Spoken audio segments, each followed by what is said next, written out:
Welcome to all of you. स्वागत है आप सभी लोगों का डीबीएमएस की इस लेक्चर सीरीज में। और मैं बात कर रहा था फॉरेन की कंस्ट्रेंट या फॉरेन की।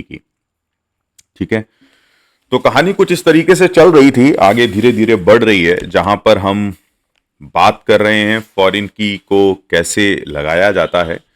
और फॉरेन की लगाते समय दो तरीके के केसेस बनते हैं कि हमारी मल्टीपल टेबल्स के बीच में लिंकिंग होती है या खुद की एक टेबल के बीच में ही लिंकिंग हो जाती है। तो दो तरीके से हमने फॉरेन की को डिफाइन किया है। अब हमने ये देखा कि पिछले डिमॉन्स्ट्रेशन में लेक्चर नंबर 9 पर मैंने कुछ आपको इलेबोरेट किया था। 9 या 8 जो भी लेक्चर है वो आप देख सकते हो, जहां पर मैंने प्रैक्टिकल डिमॉन्स्ट्रेशन दिखाया है ऑन डिलीट नो एक्शन का। ऑन डिलीट नो एक्शन क्या करता है कि जब आप पेरेंट टेबल से कुछ डिलीट करना चाहते हैं और वो चीज आपके चाइल्ड बच्चे में कुछ रह जाती है, तो definitely on delete no action मना करता है। फॉरेन की के नियम ऐसे होते हैं, तो वो कहेगा कि पहले आप चाइल्ड से डिलीट करिए, फिर आप पेरेंट से डिलीट करिए। तो आपको दो क्वेरी लिखनी पड़ेंगी जो मैंने प्रैक्टिकली डिमॉन्स्ट्रेट करके दिखाया है। एक क्वेरी पहले आपको चाइल्ड से सब कुछ डिलीट करना पड़ेगा, सफाई करनी पड़ेगी पूरी चाइल्ड टेबल से, फिर जाके आपको पेरेंट टेबल से सफाई करनी पड़ेगी, तब जाके पूरा मामला ओके होगा। तो अब इस चीज के लिए क्या डीबीएमएस ने हमें कोई और फ्लेक्सिबिलिटी दे रखी है या कोई और कुछ और तरीके का हमको कुछ सुविधा दे रखी है? तो डेफिनेटली डीबीएमएस ने आपको एक तरीके की सुविधा दे रखी है जिसको ऑन डिलीट कास्केडिंग कहते हैं। ऑन डिलीट कास्केडिंग के लिए आपको मल्टीपल क्वेरी चलाने की जरूरत नहीं है। थोड़ा सा पहले मैं इसको एलैबोरेट कर देता हूं आपको पीपीटी पे, फिर मैं इसके प्रैक्टिकल डिमॉन्स्ट्रेशन पर आऊंगा और इसके धागे खोलूंगा। तो चलो शुरू करते हैं खेला ना। तो अपनी आंखों को कंप्यूटर स्क्रीन पर लगा लीजिएगा और माइंड को साइलेंस कर लीजिएगा। बात को बहुत ही ध्यान से सुनिएगा। मेरे पास स्टूडेंट टेबल थी और स्टूडेंट टेबल में मैंने एसआईडी और एसनेम ले लिया था। मैं वही एग्जाम्पल बार बार की दिमाग में आपके बैठ जाए। कोर्स में हमने सीआईडी सी नेम ले लिया था। मैं इसीलिए कोई नया एग्जाम्पल पिच नहीं करना चाह रहा, बिकॉज बहुत सारे एग्जाम्पल हैं जो मैं पिच कर सकता हूं। और इनरोलमेंट की जब बात चलेगी तो इनरोलमेंट में मैं बात करूंगा कि किस बच्चे ने क्या कोर्स खरीदा था सीआईडी, और वही 3 स्टूडेंट्स मेरे फेवरेट, वही 3 कोर्स मेरे फेवरेट। और यहाँ पर जब सीआईडी और सी नेम की बात चलेगी तो मेरे 3 कोर्स फेवरेट आ गए ये, जिसमें डीबीएमएस था और डीएसए था और पाइथन था। बहुत बढ़िया, ठीक है। और यहाँ पर मेरा एसआईडी आ गया था, एसनेम आ गया था, कोई प्रॉब्लम नहीं है। 3 मेरे फेवरेट स्टूडेंट और उनके कुछ नाम होंगे। अब किसने क्या खरीदा वो बात यहाँ पर आ रही थी एसआईडी और सीआईडी के बीच में। तो S1 ने 2 कोर्स ले लिए, मान लो खरीद लिए, और S2 ने केवल C3 खरीदा और S3 ने C2 खरीद लिया। अब यहाँ पर ऑन डिलीट नो एक्शन का प्रॉब्लम क्या था कि सबसे पहले ऑन डिलीट नो एक्शन के लिए क्वेरी 1 से आपको, if you delete to suppose S1 N1, तो क्वेरी Q1 से पहले आपको डिलीट करना पड़ेगा this one and this one, फिर क्वेरी Q2 से आपको डिलीट करना पड़ेगा दिस वन। तो 2 मैनुअल क्वेरी लिखनी पड़ेंगी, लेकिन इसको हमें बेनिफिट दिया डीबीएमएस ने कि आप इसके लिए यूज करें on delete cascade. On delete cascade use करें। अब ऑन डिलीट कास्केड क्या फैसिलिटी प्रोवाइड कर देगा कि सीधा ऑन डिलीट कास्केड अगर आपने डिफाइन कर दिया तो आप सीधा पेरेंट टेबल से उठा के डिलीट मार सकते हो, चाइल्ड टेबल से ऑटोमेटिकली डिलीट हो जाएगा। तो बच्चे में जो एंट्री पड़ी है पड़े रहने दीजिए, आप सीधा जाइए और पिताजी में जो कुछ भी डिलीट करना है कर दीजिए। आपको टेंशन नहीं लेनी है, बिल्कुल झंझट फ्री जिंदगी जिए आप। आपको बिल्कुल टेंशन फ्री कर दिया डीबीएमएस ने। वो खुद खोजेगा चाइल्ड टेबल में कहां कहां S1 पड़ा है और उस पूरे कॉलम को उठा के मतलब डिलीट मार देगा। तो अब ये काम जो है वो क्वेरी के थ्रू नहीं किया जा रहा है, आपको केवल एक क्वेरी लिखनी है और वो क्वेरी केवल आपको लिखनी है Q1, जो केवल यहां पर डिलीट करेगी और उसमें चिपका देना है उस क्वेरी में on delete cascade. On delete cascade. तो जैसे ही ऑन डिलीट कास्केड आप चिपका दोगे, वैसे ही ऑन डिलीट कास्केड की वजह से अब डीबीएमएस की जिम्मेदारी हो गई है कि वो ढूंढ ढूंढ के आपकी एंट्रीज को चाइल्ड टेबल में डिलीट कर दे, जो कि ऑन डिलीट नो एक्शन पहले एरर दे रहा था। अब ऑन डिलीट कास्केड के थ्रू ऐसी कोई एरर नहीं आएगी। आप सीधा जाके पेरेंट टेबल में डिलीशन मार सकते हो,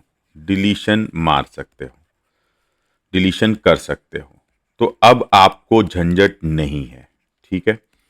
जबकि पहले ऑन डिलीट नो एक्शन में, अभी मैं ऑन डिलीट अपडेट और इन सब पर नहीं आ रहा हूं बिकॉज अननेसेसरी लेक्चर्स बहुत ज़्यादा हो जाएंगे, और अगर ज़रूरत पड़ेगी तो मैं ऑप्शनल वीडियोस में भी उनको अपलोड कर दूंगा।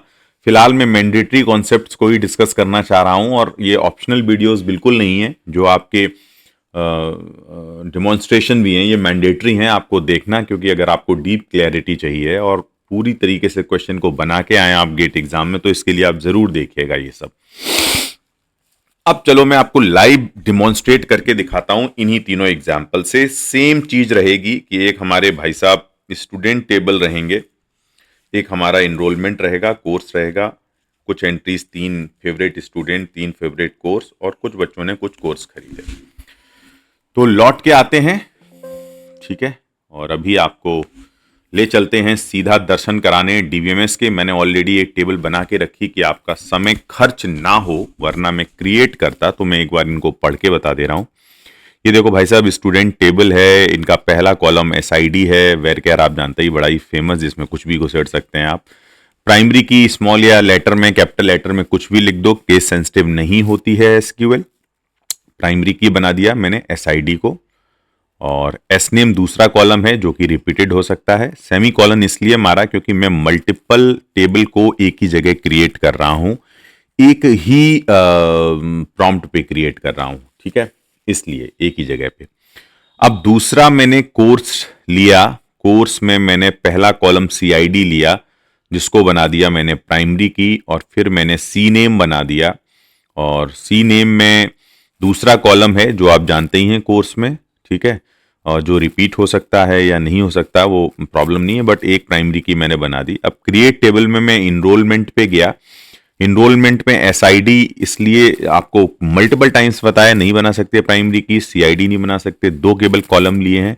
बट ये जो एसआईडी है वो हमारी उधार आएगी स्टूडेंट एसआईडी से, और इनरोलमेंट का सीआईडी जो है वो कोर्स के सीआईडी से उधार आएगा, डिपेंडेंट होगा। अब मुझे कंबाइंड में प्राइमरी की बनानी पड़ेगी, बिकॉज मिनिमम एक प्राइमरी की बनाने के लिए आप सारे कॉलम्स को कंबाइन कर दें तो प्राइमरी की बन जाएगी। फॉरेन की रेफरेंसेस स्टूडेंट एसआईडी, जो कि मैं पहले ही बता चुका हूं। फिर ऑन डिलीट कास्केड मैंने यहां पर लगाया है। फिर मैंने फॉरेन की CID reference course ID CID है, जो कि मैं बता चुका हूं, और ऑन डिलीट कास्केड मैंने यहां भी चिपका दिया है। अब आपको मैं इस क्वेरी को रन करके दिखाता हूं, और ये चंद्रयान को लॉन्च किया जाता है, और आप फटाफट देखिए कि क्या होता है। ये यहां पर आपको दिख गया है, कमांड कंप्लीटेड सक्सेसफुली, कमांड पूरी तरीके से चल चुका है। अब कमांड अगर चला है तो हम चेक करते हैं कि टेबल बनी कि नहीं बनी। तो टेबल पहले हमने देखते हैं कि टेबल हमारी बनी कि नहीं बनी। देखिए टेबल पहले नहीं थी, चूंकि कमांड चल गया है तो हमको एक बार रिफ्रेश करना पड़ेगा। पहले टेबल नहीं थी, रिफ्रेश करने के बाद अब मैं देखूंगा कि टेबल्स बनी, तो बिल्कुल बन गई। ये ऑब्जेक्टिव फॉर्म में टेबल बनती हैं यहाँ पे, ठीक है। तो ये देखिए कोर्स टेबल बन गई है, ये एनरोलमेंट टेबल बन गई है, ये स्टूडेंट टेबल बन गई है। पेरेंट टेबल कौन कौन सी हैं? स्टूडेंट और कोर्स, और ये बच्चा टेबल, चाइल्ड टेबल कौन है? वो एनरोलमेंट टेबल है। तो ये तीनों बन के परफेक्टली तैयार हो चुकी हैं। अब इनमें वैल्यूज, अब इनमें इंफॉर्मेशन डालने का काम करते हैं कि 3 अपने प्यारे स्टूडेंट्स, 3 कोर्सेस, और फिर कुछ स्टूडेंट्स ने कुछ कोर्सेस लिए हैं। तो उसके लिए भी मैंने एक क्वेरी बना के रखी है पहले से ही, ठीक है। आप ये देखेंगे कि स्टूडेंट में ना ये 2 कॉलम हैं, और आपको पहला रो डालना है कि विक्रम जिसकी आईडी S1 है, अभिषेक जिसका रोल नंबर S2 है, रवि जिसका रोल नंबर S3 है, सेमी कॉलन। बिकॉज आप मल्टीपल इंसर्शन करना चाह रहे हैं इसलिए सेमी कॉलन आपको लगाना पड़ेगा। फिर आपने देखा कि कोर्स टेबल है जिसके 2 कॉलम हैं CID सी नेम, और पहली रो जो है वो C1 DBMS है, दूसरी रो C2 DSA है और तीसरी रो पाइथन C3 है। मतलब DBMS कोर्स की ID C1 है, DSA कोर्स की ID C2 है, पाइथन कोर्स की ID C3 है, और आप चाहते हैं कि ये तीनों रो हमारी कोर्स टेबल में एंटर हो जाएं और यहाँ पे भी ये तीनों रो हमारी स्टूडेंट टेबल में एंटर हो जाएं, जो स्टूडेंट टेबल अभी अभी क्रिएट हो चुकी है, यहाँ पे देख रहे होंगे, और ये कोर्स टेबल भी अभी क्रिएट हो चुकी है जो कि खाली है। लेकिन इस कमांड को चलाने के बाद ये तीनों रो स्टूडेंट में चली जाएंगी और ये तीनों रो कोर्स में चली जाएंगी। अभी इनरोलमेंट भी खाली है, लेकिन इनरोलमेंट में जब हमने ये पूरी 6 वैल्यूज ले ली हैं, मतलब 6 इंफॉर्मेशन ले ली हैं कि S1 ने C1 खरीदा, S1 ने C2 खरीदा और S1 ने कोर्स C3 भी खरीद लिया, S2 ने C1 C2 खरीदे हैं और S3 ने केवल C3 खरीदा है। ये तीनों कोर्स कब चलेंगे? जब आप इस एग्जीक्यूट बटन को, मतलब ये पूरे के पूरे 6 इंफॉर्मेशन, 6 रोज जो हैं वो इस इनरोलमेंट टेबल में चली जाएंगी यहाँ पे। तो मैं एक बार इस चंद्रयान को लॉन्च करता हूं और यहाँ पर इन्होंने कहा enrolment is a table object, कुछ कुछ ये देख रहे हैं, अभी बात करते हैं, ठीक है। तो कोई बात नहीं है, कंट्रोल और कंट्रोल C, एक नया प्रॉम्प्ट बना लेते हैं, कंट्रोल B, और यहाँ से चला के देखते हैं। तो देखिए आप 3 रो जा चुकी हैं स्टूडेंट्स में, पहली वाली, दूसरी वाली 3 रो कोर्स में जा चुकी हैं और लास्ट वाली 6 रो हमारी कहाँ जा चुकी हैं? इनरोलमेंट में। अब इसको आपको देखना है, तो देखने के लिए भी मैं एक कमांड आपको अच्छा ये मैंने मल्टीपल टाइम्स से एग्जीक्यूट कर दिया है। तो देखने के लिए मैं बताता हूं कि सेलेक्ट करना है हमको सारे कॉलम को, तो स्टार मार दीजिए और फ्रॉम आप स्टूडेंट टेबल लिखेंगे तो प्यारा सा आपको स्टूडेंट टेबल में दिख जाएगा। देखो कि हमारा S1 विक्रम, S2 अभिषेक और S3 रवि आ चुका है, और इसी में यहीं पर मैं सेमी कॉलन मार के सेलेक्ट स्टार और फ्रॉम मैं मार दूंगा कोर्स और यहाँ पर सेमी कॉलन और सेलेक्ट और सेलेक्ट के बाद स्टार और मैं यहाँ पर फ्रॉम इनरोलमेंट, और यहाँ पर जैसे ही आप एग्जीक्यूट करोगे देखो सब कुछ आ गया कि भाई S1 ये रहा, कोर्स की CID सी नेम, DBMS की ID C1 है, DSA की ID C2 है, पाइथन की ID C3 है, C1 S1 ने 3 कोर्स लिए हैं, C1 C2 C3, S2 ने 2 कोर्स लिए हैं, C1 C2, S3 ने 1 कोर्स लिया है, C3। तो एंट्रीज जा चुकी हैं। अब ऑन डिलीट कास्केड का पर्पस समझते हैं।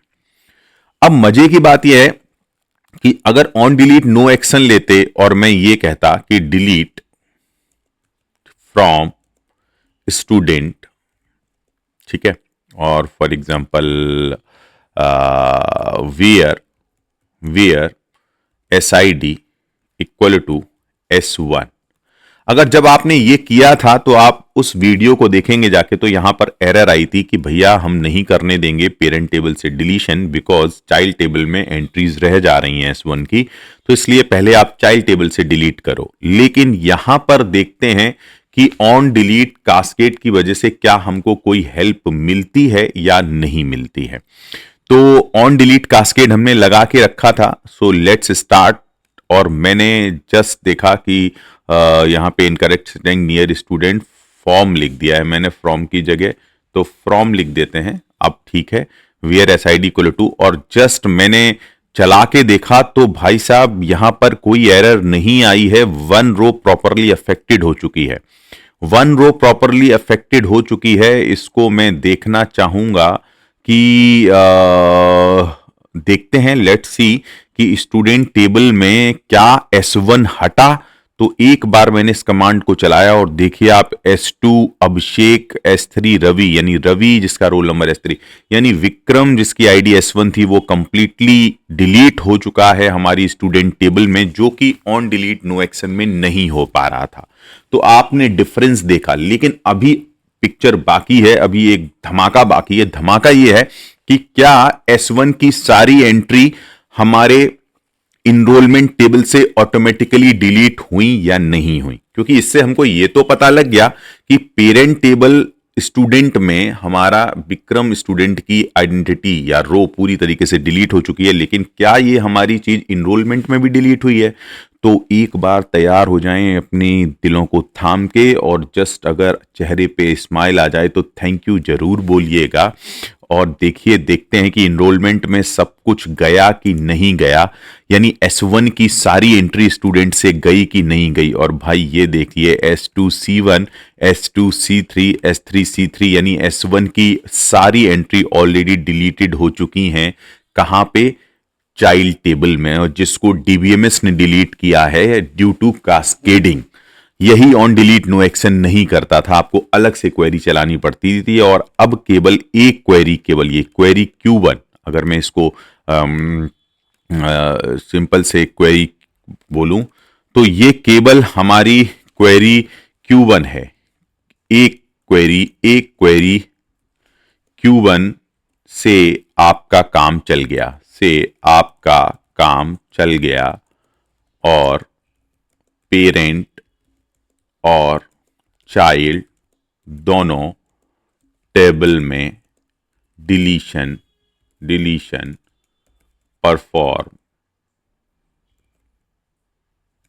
परफॉर्म हो गए due to on delete cascade. या मैं ऑन डिलीट कास्केड को थोड़ा नीचे ले आता हूं, ऑन डिलीट कास्केड। तो ऑन डिलीट कास्केड की वजह से ऐसा हुआ है। सेम चीज अब मैं रिपीट करूंगा कोर्स टेबल के लिए, और यहां पे मैं कोर्स टेबल लाऊंगा, और कोर्स टेबल में मैं कहूंगा कि भैया CID जो है वो जरा लेके आते हैं C1, और C1 को मैंने एग्जीक्यूट किया और 1 रो इफेक्ट हो चुकी है। सक्सेसफुली पेरेंट टेबल से उसने डिलीट करने दिया है। अब हम देखते हैं कि क्या ये चाइल्ड में भी C1 पूरी जा चुकी है। सो लेट्स इनरोलमेंट टेबल में चेक करना है कहां कहां से C1 गया है। तो अगर इनरोलमेंट में C1 होगा तो गया होगा, नहीं होगा तो नहीं गया होगा।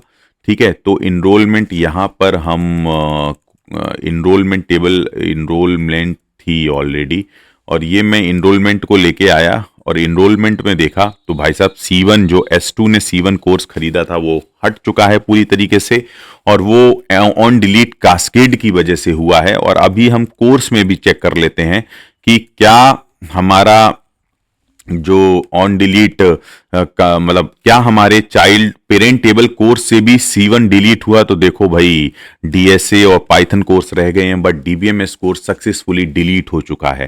तो ऑन डिलीट कास्केडिंग कितना बढ़िया है जब हमारी टेबल्स अलग अलग होती हैं, मतलब हमारी पेरेंट टेबल्स अलग हों तो ऑन डिलीट नो एक्शन मत लगाएं, है ना। तो मैं थोड़ा सा लौट के आता हूं अपने इसी कॉन्सेप्ट पे, तो यहां से आपको और अच्छे से पता लगेगा। तो जस्ट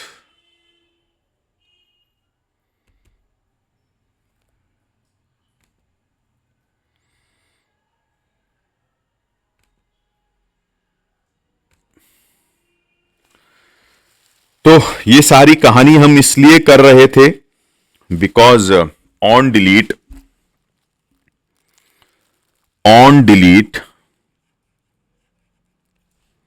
कास्केड, इसका पर्पस था कि आप जब बहुत सारी आपकी टेबल्स आपस में इंटरलिंक्ड हो जाती हैं, अब आप चाहते हैं कि ये पेरेंट टेबल है और मान लो ये चाइल्ड 2 टेबल हैं सपोज हाइपोथेटिकली, और आप चाहते हैं कि पेरेंट टेबल की कोई एक रो R1 आप डिलीट करना चाहते हैं, और उस रो से रिलेटेड कुछ एंट्रीज यहां पे भी पड़ी हैं, x मान लो, है ना, x और यहां पे भी x, तो ये ऑटोमेटिकली डिलीट हो जाएं चाइल्ड टेबल से भी। इसके लिए सबसे बेस्ट ऑप्शन आपका जो है ऑन डिलीट कास्केड रहेगा। ठीक है, बिकॉज आपको नहीं तो 3 क्वेरी लिखनी पड़ेंगी, क्वेरी Q1, क्वेरी Q2 और क्वेरी Q3, जो कि आपके लिए बड़ा हेडिक है।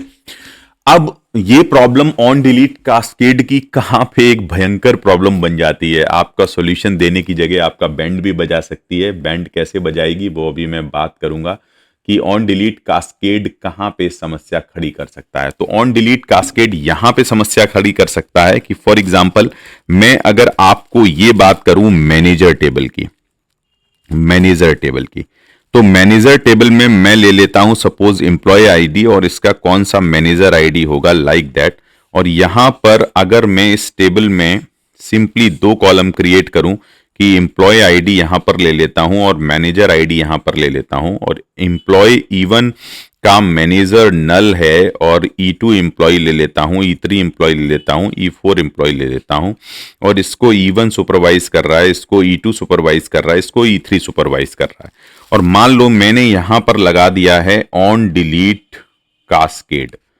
ठीक है, अभी लगेगा कि नहीं लगेगा देखते हैं, लेकिन मान के चल रहा हूं ऑन डिलीट कास्केड। तो अगर मैं पहले एम्प्लॉय को हटाना चाहता हूं E1 नल को, तो इसको चाइल्ड में मार्क किया जाएगा और इसकी पूरी एंट्री को हटा दिया जाएगा। चूंकि E2 पेरेंट से हट गई है तो फिर E2 को चाइल्ड में हटाने के चक्कर में E3 भी हट गई, जो कि पेरेंट से हट गई, तो फिर चाइल्ड से भी E3 को हटाने के चक्कर में E4 भी हट गई, और ये पूरी की पूरी टेबल फाई क्रिएट हो जाएगी, सारे टपल्स डिलीट हो जाएंगे, जो कि इंपॉर्टेंट इंफॉर्मेशन हमने लूज कर दी E2 employ E3 E4, because E1 company को छोड़ के गया था। तो E1 नल केवल हटना चाहिए था, लेकिन इसके चक्कर में आपका E2 का इंफॉर्मेशन, E3 का इंफॉर्मेशन और E4 एम्प्लॉय का इंफॉर्मेशन भी जा चुका है।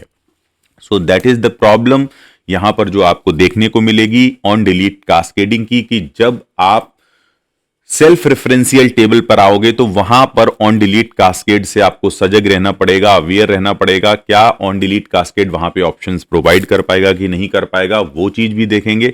और अगर ऑन डिलीट कास्केड उस चीज को रिजॉल्व नहीं कर पाता है तो हम वहां पर हमें क्या करना चाहिए उसके प्रिकॉशंस के लिए, उसके सॉल्यूशंस के लिए। तो एक तो ऑप्शन मैंने बनाया था कि आप नल पुट कर दो, but null is not the best option, because multiple nulls हो जाने से भी हमारी टेबल में बहुत सारी बड़ी प्रॉब्लम्स आना शुरू हो जाती हैं। तो मैं इस चीज को तो बिल्कुल सोल्यूशन नहीं मानूंगा, है ना, कि नल देखते हैं, अभी इसके सोल्यूशन पे मैं बात करूंगा, बिकॉज क्या हमारा सोल्यूशन हो सकता है, बिकॉज पूरी की पूरी टेबल डिलीट ना हो, और हम क्या बेस्ट कर सकते हैं कि हमारी E2 E3 E4 की इंफॉर्मेशन बची रहे। ठीक है, तो what will be the best option. तो डेफिनेटली कास्केडिंग यहां पर सॉल्यूशन नहीं है, क्योंकि कास्केडिंग उठा के पूरी टेबल को DBMS ऑटोमेटिकली डिलीट मार देगा और आप देखते रह जाओगे कि आपकी कौन कौन सी इंफॉर्मेशन चलेगी, आपको पता भी नहीं लगेगा, पूरी टेबल एम्प्टी भी हो सकती है। तो इस चीज का सॉल्यूशन मैं आगे के लेक्चर में डिस्कस करूंगा। तो अगर आपको ये चीजें ठीक लग रही हो तो एक बार जरूर बताइएगा, क्योंकि मुझे अभी तक आपकी बात पहुंच नहीं पा रही है कि आपको ये लेक्चर्स कैसे लग रहे हैं। तो भैया ये देख लीजिए कि मैंने आपको बताया था कि अपन personalise guidance 1-to-1 mentoring provide कर रहे हैं, व्हाट्सएप डाउट सॉल्विंग सपोर्ट है, ऑप्शनल वीडियोस भी हैं, और अब तो मैं चौथा पॉइंट भी लेके आ गया हूं जो प्रैक्टिकल डेमोन्स्ट्रेशंस भी आपको देने वाला हूं। तो मैं इस बात का कह रहा हूं कि हम लोग बहुत अच्छी तरीके से काम करते जा रहे हैं, ये कोई प्रमोशन नहीं है, मैं हर नए बच्चे को ये बात बताना चाह रहा हूं कि टीम मिलके एक बेस्ट कंटेंट प्रिपेयर कर रही है। तो प्लीज आप इस चीज को देखते जाइएगा और आगे के लेक्चर का वेट करिएगा। अब हम एक बड़े इस डेमोन्स्ट्रेशन टॉपिक को क्लोज करने के बाद सीधा का सीधा आने वाले हैं एक बहुत ही गजब के टॉपिक पे, लेकिन अभी हम कास्केडिंग के एक प्रैक्टिकल डेमोन्स्ट्रेशन पर और आएंगे, जहां पर मैं आपको उसका सॉल्यूशन बताऊंगा सेल्फ रेफरेंशियल टेबल्स के लिए। तो आप ध्यान रखें कि इन सारे लेक्चर्स को सीक्वेंस में कवर करते चलें। ऐसा नहीं है कि आप सीक्वेंस में अगर कवर नहीं करेंगे तो बिल्कुल कॉन्सेप्ट आप गहराई से नहीं पकड़ पाएंगे।